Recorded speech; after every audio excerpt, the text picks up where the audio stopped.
Longer winter breaks and early school start time. How will the school calendar look in the fall? The last bird nest update as the baby birds venture out on their own. And we got some at-home activity ideas to keep you busy.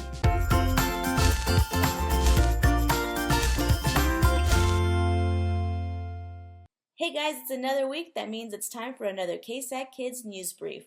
We start first with how the Texas Education Agency is providing guidance for parents and students on what they can expect for the upcoming school year. Changes may include an earlier start date, a long winter break, and a later end date according to their guidelines.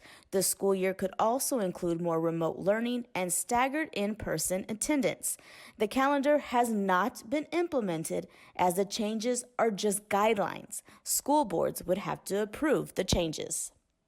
And speaking of the TEA, they are now offering a free tool to help you find out how much students have learned in the past year. Parents can register their student for the optional EOY assessments from May 12th through June 5th. Now here's a look at a recent school parade through the eyes of our Stephanie Cerna's daughter, Bruni. We got a long line right now of people, so this is gonna be something different we have never done. Rooney's excited, I think.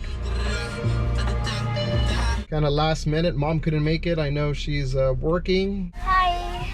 Well, when it got there, it was even colder than I thought. Gracias, los extrañamos. My principal was there saying hi. Rooney! Ready! It was like festive. The cars were decorated, all the teachers' cars. Hi, Rooney! My other teacher from PK4. So we went to our school and say hi to everybody. I went like this. My teacher from kinder, she had to do a smile on her face even though she had a mask, but it looked like she had a smile on her face. So you love you. I miss you. I miss you too. It was so fun. The parade was awesome. I really want to go back to school. Mark Twain Academy, best school in San Antonio. It's English and Spanish. I need to learn more Spanish than English. I miss you, Rooney. It was fabulous. Thank you, Mark Twain.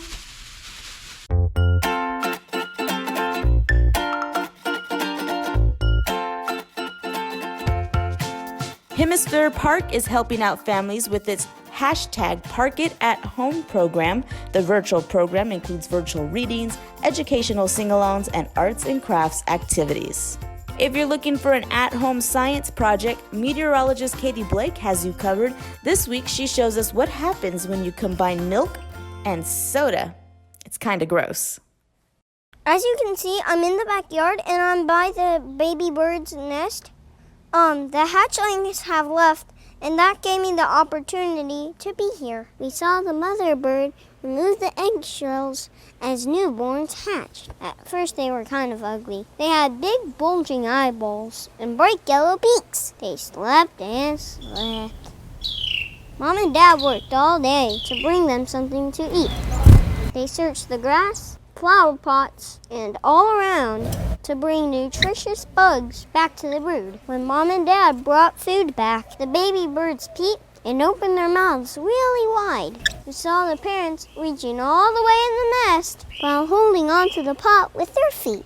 The baby Carolina wrens grew pretty fast. Soon Mother Bird couldn't fit in the nest anymore. At first their feathers looked kind of like hair. After about a week, they began to get their feathers and grew into their eyeballs. The nest quickly becoming too small for the fast-growing birdies, ready to stretch their wings.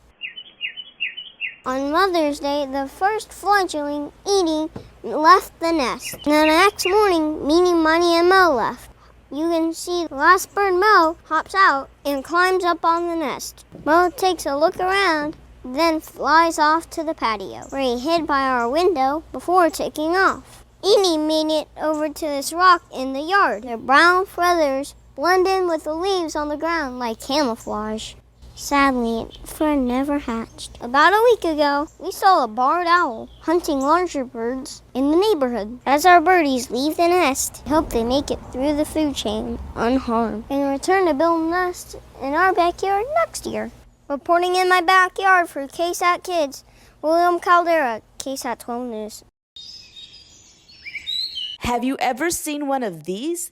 They are commonly known as blue dragons, and this one was found at Padre Island National Seashore. They are fun to see and watch, but keep your distance. They have venomous cells, and their sting is powerful.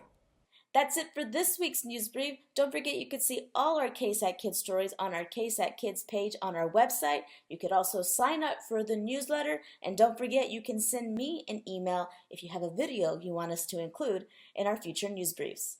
Hope you all have a good week.